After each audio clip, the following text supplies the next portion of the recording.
Hello, hi guys! Magandang hapon sa inyong lahat. This is Shin Rodriguez from Rasagada Channel, a faith healer, also mata reader. So ngayong hapon na to, tingnan natin ang sabihin sa iyo ng ating mga gabay. So this is a weekly gabay for the month of June 3 hanggang June 9 for the sign of Leo. So Leo, welcome to my channel. Ano kayang messages, advices, spirit guides ang ating masasagap for today's video? Kanina kayang energy or kaganapan sa buhay ng mga Leo signs ang ating mga hagilap. So guys, this reading is a general reading lamang, hindi lahat makaka-resonate. Kunin lamang po makaka-relate sa inyo and comment down below kung kaninong energy ang ating nasagap. Because don't forget to like and subscribe my channel and hit the notification bell for more videos update. And of course, maraming salamat po sa mga walang sawang pagsuporta sa aking channel, lalong-lalo na ang hindi nag-skip ng ads na way pagpalain kayo. Nang Diyos at may kapal, siksik-liglig, nag-uumapaw na biyayang manumbalik sa inyo. So let's see what is the messages, advices sa iyo ng ating angel spirit. So let's watch this.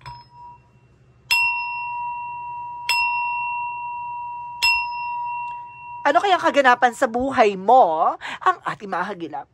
Alamin na natin yan. Oh my God, this is a Seven of Swords. First, sneakiness, cheating, lying on you. My goodness. Mag-ingat ka. See, this is immature. So, this is the Emperor in reverse. Represent immaturity. So, may mga tao sa paligid mo na isip bata or parang immature mag-isip. No? Or either, may mga bagay sa paligid mo na pinipilit magsinungaling. No?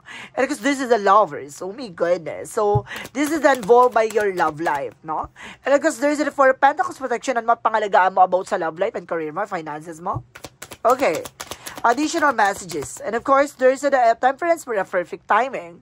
This is a solid foundation, guys, no? Palakasin at patabayin ang iyong pundasyon. This is a perfect timing na may mga bagay na ibibigay sa iyo ang poong may kapal. The perfect timing.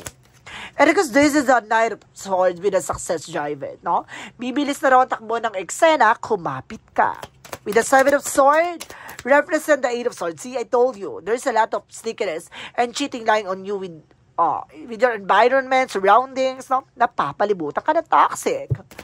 Diba? Maraming toxic dyan sa paligid mo, ti. Impostor, ti. No, kuya. Ito, GGR, itong, yung nasa paligid mo. No? Kumbaga, marami kang katrabaho, kaibigan, kapitbahay, or kamag-anak dito na, diba? Kumbaga, pag wala ka, no, pag nakatalikod ka, ikaw ang pulutan nila. The Emperor represent from reverse the Ten of Cups with happiness. At the end of the time, magiging masaya ka dito. Na parang minumold siya, no? Itong person mo, parang minumold to be a mature person. Meron pa siyang immaturity, no? And there's a Queen of Cups with an healing, no? Unti-unting pag-healing, I told you. Unti-unting paghilom. From the inner child, okay? So, I think, kumbaga meron pa siyang mini-heal from an inner child niya. So, let's see what is the Four of Pentacles. Represent the Ace of Pentacles. See, there's a big money, big opportunities. Protection at pangalagaan mo, ti. Kumbaga sinasabi sa'yo dito, this is a big money of big opportunity or either a big money for loss. No? May mawawalang pera sa'yo or either magkakaroon ka ng malaking pera or maaaring mabudol ka. Mag-ingat. The Temperance represent what? The Strength card, confidence. So, kailangan lakas sa mga loob mo, maging matapang ka, no, humarap sa mga bagay o pagsubok na tatahakin mo. The Knight of Swords represent the Page of Cups by intuition. Napatalasin ang iyong kaisipan, no? At bibilis ang takbo ng eksena, no? Be creative sa lahat ng gagawin mo. The Seven of Swords represents the Eight of Swords. See, the Justice. Karma is waving. Talagang pinapakita sa'yo na ang hustisya ay papabor pa rin sa'yo. Oh my God. I like it. The Emperor in reverse because the Ten of Cups. Represent what? The Emperor in because the Ten of Cups represent what? The Empress card. The revert. See? Kumbaga, this is a something na parang bubuhay yung katawan lupa mo dito. With that something na parang magiging maayos ang takbo ng eksena. Maaaring magbuntis ka, maaaring magkaroon ka ng bagong negosyo, bagong trabaho, or either a new beginnings coming your way. No? Okay, the Lovers and the Queen of Cups represent the Knight of Cups, so wish fulfillment. Unti-unti nang kumbaga hihilom, unti-unti nang kumbaga matutupad yung mga pangarap mo dito. Parang with your husband and wife or something partnership. Siguro kumbaga may mga bagay dito na unti-unti mo na makakamtan, unti-unti mo na mararanasan. Hindi man sa naabot mo yung mga bagay na unti-unti mo lang siya mararamdaman, unti-unti mo mararanasan. No, yung mga bagay na dati ay iniisip mo lamang. The Four of Pentacles, because the Ace of Pentacles, so there's the full card. See, leap of faith. See, I told you. Huwag ka magtitiwala, no? Something na sinusubukan ng paniniwala at pananampalataya mo dito dahil, kumbaga, may something na parang lolokohin ka about sa investment. Mag-ingat ka. At the same time, with the other side, meron something new beginning na magdadala sa'yo ng big shot, no? Big money. And of course, the Temperance, and of course, the Strength card represent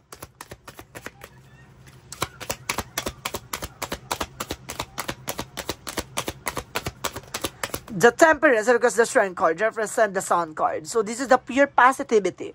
Kumbaga, may malaking impact sa'yo na magdadala sa'yo na success. Wow! Kumbaga, dahil sa pananalig at pananampalataya or dahil sa tibay ng loob mo at lakas ng loob mo. No, dahil nagbinus mo yung confidence, no, nakapag-build ka ng something boundaries. At the same time, ito na, magsasuccess ka na. No, there's a something purification in the other side. No, maaaring, kumbaga, liliwanagin lahat ng mga bagay sa'yo. Lilinisin yung mga bagay o nasa paligid mo, no? Kumbaga may mga bagay diyan na kung hindi totoo sa iyo itong taon na to, aalisin sa buhay mo. Okay, there's a Knight of Swords because the Page of Cups represent the Three of Wands. So waiting for a soul to waiting for a ship. Now may mga bagay na kumbaga hinihintay mo resulta or either baka gusto mo mga ibang bansa, makakapang ibang bansa ka, there's a travel. Now kung gusto mo, kung may hinihintay kang documents, papers, visa or something, maaaring makuha mo na. Additional messages for the outcome. For the outcome for you is the Knight of Pentacles, a blossoming abundance. No, paglago, paglakas ng finances. Additional messages. And because this is the Hermit card, no? This is a soul searching and soul enlightenment, soul journey. Kumbaga may mga bagay na liliwanagin sa about sa spiritual na kailangan mo maging kalmado sa lahat ng decision or lahat ng gagawin mo action. And of course, there's a Five of Pentacles. So there's a financial loss or financial crisis na nararanasan mo ngayon. Or sa madaling salita, pagtumal. No? May pagtumal ako na si sense. And there's the Eight of Wands. So there's a fast communication and fast movement. So saglit lang yung pagtumal na yan. Bibilis din itong takbo na eksena. No? There's a lot of transactions, email messages, phone calls na maaaring kumbaga dagsain ka ng mga kliyente or customer. Additional messages about sa career. About sa career mo, there's the Three of Pentacles, collaboration and teamwork. Negosyo, trabaho, anak buhay, kailangan mo ng teamwork. At the same time, there's the Six of Swords with the transition. Kailangan baguhin mo na yung way mo or yung sinasabi dito, sistema mo, no? How to talk and how to collaborate with person. Yung mga tao sa paligid mo, kumbaga hindi lahat, no, ng impormasyon mo ay binibigay mo sa kanila, no? Kailangan magkaroon ka pa rin ng privacy. Additional messages. And of course, pag problema sa bahay, huwag nyo na kinukwento sa katrabaho nyo. No? Hindi lahat ng mga taong kukwentuhan nyo ay pakikiramayan ka dun sa eksena mo. Yung iba dyan natutuwa pa. And of course, additional messages about sa health. So this is a about sa love life, sorry. About sa love life, there is a Six of Wands for victory. Magtatagumpay ka raw pagdating sa love life. And this is a judgment. Paalala sa'yo ng ating divine awareness. No? And there's an inner voice, no, guidance. Okay. Additional messages about naman sa health. About sa health mo, there's the Queen of Pentacles, no? Nakapokus ka sa trabaho, negosyo, hanap buhay, fairness. And the Knight of Wands for slow and steady, no? Maging hinay-hinay ka lang sa trabaho mo, no? Nag-overfatigue ka. The same time, kumbaga, nakakaranas ka dito ng heat burn. Yung parang heartburn ba yun, right? Like that. Yung parang nakakaranas ka ng hapo. Or parang minsan hiningal ka. Iwasan mo yan. Kumbaga, may eksena na parang nag-enlarge ang iyong puso or either na parang magkakaroon ng iwasan nyo yung mga, yung magpuyat na nakakalapot ng dugo. Makakaproblema ka sa puso. Additional messages about sa magical fairy messages. Kung hindi nyo pa rin maiwasan yung pagpupuyat, kumain kayo ng yung mga mataas sa no, para hindi kayo naglo-low blood or something. Or, depende kasi naglo-low blood or nag-high blood, no? Depende kung ano yung impact sa inyo ng pagpupuyat. So, let's see what is additional messages. And there is admit your true feelings to yourself, no? Kumbaga, kailangan mo maging totoo sa sarili mo. And there's a perfect timing. Talagang ibibigay sa'yo na perfect timing lahat ng mga bagay na mangyayari sa buhay mo. Additional messages for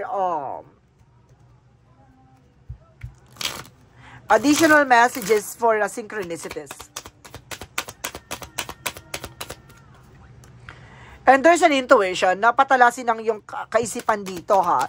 Talagang mukhang kumaga tatalas ang iyong pakiramdam. May mga signs or synchronicities kang makikita, no? Maraming messages by your dreams. So, synchronicities. I told you, synchronicities. May mga signs with a raven. O, mag-ingat ka, ha?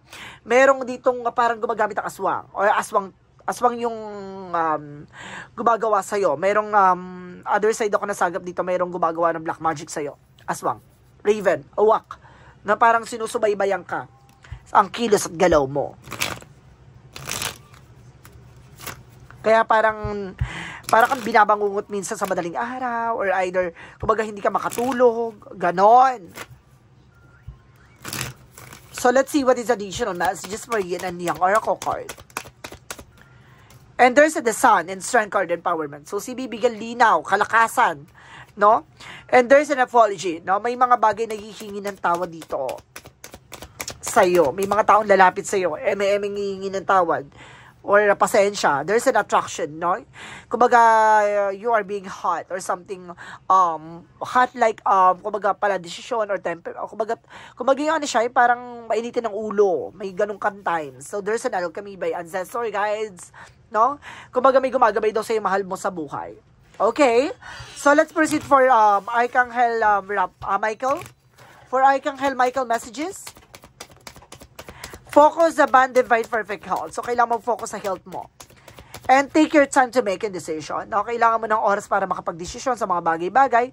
And because believe and trust. So, kailangan mo magtiwala at maniwala. No? Sa lahat na nangyari sa buhay mo, ay may mga ibig sabihin. For the chakra messages.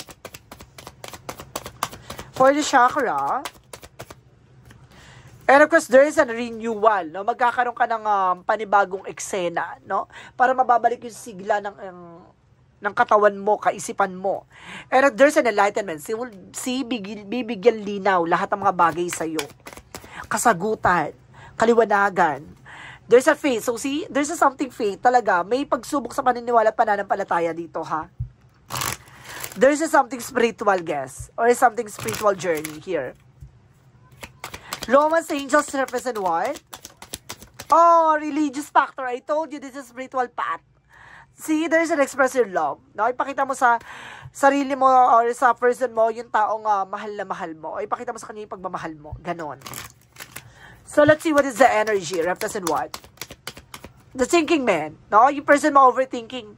Masyado siya protective. Or either ikaw yun. If you are being Leo na men. Now, there's a woman holding a coin. So, some of you, kumbaga, if you were a man, no? May taong may hawak ng puso mo. If you were a woman, may taong mahal na mahal ka. Additional messages for Monsology. Prosperity lies ahead. So, ibig sabihin dito talagang may sa kataparan mo yung mga bagay at magsasucess ka at the end of the time. Mag-ingat ka lang ha at mag-pay attention ka sa health mo. Malaking factor yung health mo dito. There's a step out of your comfort zone. No? Kaya hindi ka makatulog dito. Kaya pala nagkakaroon ka anxieties or something. No? Kumbaga sinasabi ko na, kumbaga parang it's either lagi ka napupuyat, ganon. Kumbaga there's a something,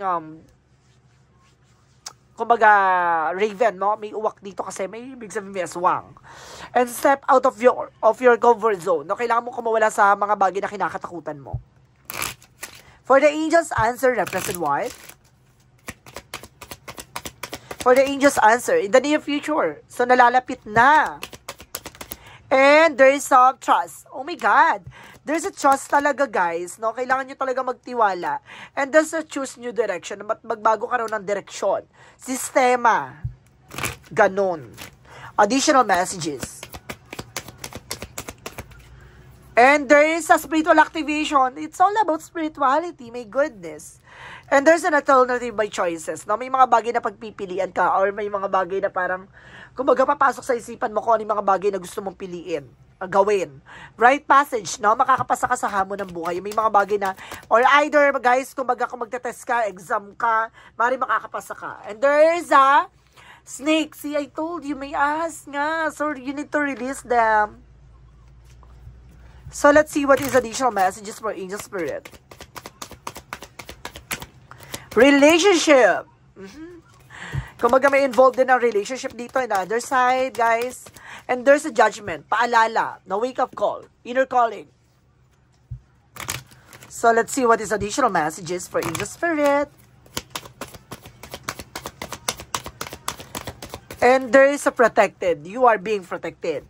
And there's a light and love. No, bibigyan linaw. No, yung mga bagay-bagay pagdating sa buhay, pag-ibig. So, let's see what is the energy for Angel Spirit. For Angel Spirit, guys, let's give information. Whale and Orca Elder. So, there's a divine diving love. Oh, sorry. So, there's a frequency of sound. So, may mga bagay na parang, kumbaga, wag mong pinapakinggan yung mga taong, yung mga sasabihin ng ibang tao sa paligid mo. And there is a karmic relationship. So, there's a soul growth, no? Kumbaga, may pinagdadaan na kayo ng iyong husband, ng iyong wife, ng iyong partnership, ng iyong partner, ng iyong jowa, ng iyong kaharutan. Charis. Additional messages for Archangel Raphael. And there's a ask your body for massage. So, kailangan nyo na massage dito, guys, no? Para makapagpawisan ka. For Jesus' loving quotes, said, peace be with you as my Father has sent me, no? Bigyan mo na kapayapaan yung sarili mo, no? Laban sa mga tao sa paligid mo. Kumbaga, kailangan mong, kumbaga, maging mapayapa, no? Wag patulan yung mga bagay na alam mong, kumbaga, makaka-apekto lang sa'yo, sa focus mo, no? Sa ginagawa mo. Alisin mo sila. Kumbaga, wag mo silang intindihin. Mag-focus ka sa ginagawa mo para nang sa ganon, magtagumpay ka, no? Inaano nila, ginugulo ka lang nila.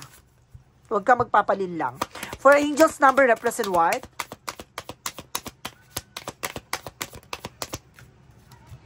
0005 limitless. So, sinasabi dito for angels number, it serves as timely reminder that anything can be accomplished. If you dream it, it is no reason you can make it into reality. If something is in the possessions of another person, it is also available to you. So, try to remain calm. What meant for you won't pass you by. Let go of tensions and relax. So, see? Kumbaga, kailangan mo maging kalmado. Hindi mo kailangan na magmadali. Hindi mo kailangan mag-agad-agad. Hindi mo kailangan mag-aggressive sa mga decision or gagawin mo. Kasi yung tension na yan, yung magbibigay sa'yo ng kamalian or yung kabiguan, no? Kaya kailangan maging relax ka lang. Kalmado. Nang sa ganon, makapag-focus ka kung ano man yung mga bagay na kailangan mo maisakatuparan. So, let's see what is the messages of life. I am free. So, sinasabi dito, today, I find the veil of my ego has lifted and visions of my new life as a fear. Now, I am focused on my inner growth. I listen only to the voice of my heart and remain steadfast in the energy of the love that I find there. I am now free of duality, fear, and judgment, and I move forward on my path of the inner fear. So, see? Kumbaga palayain mo yung sarili mo sa mga worries, sa mga takot, pangamba, yung mga ganon. Kumbaga alisin mo yung sarili mo sa mga drama, sa mga negatibo. No? Dahil hindi yan makakatulong sa'yo. Kaya kailangan mo mag-focus sa kung ano man yung ginagawa mo at wag mong intindihin yung mga sasabihin ng iba. So guys, this is a weekly gabay for the month of June 3 hanggang June 9 for the sign of Leo. So Leo, maraming salamat for this wonderful reading. So once again, this reading is a general reading namang hindi lahat makaka-resonate, kunin lamang pa makaka-relate sa inyo. And comment down below kung kaninong energy ang ating nasagap. Maraming salamat and see you in the next video. Bye-bye and babush!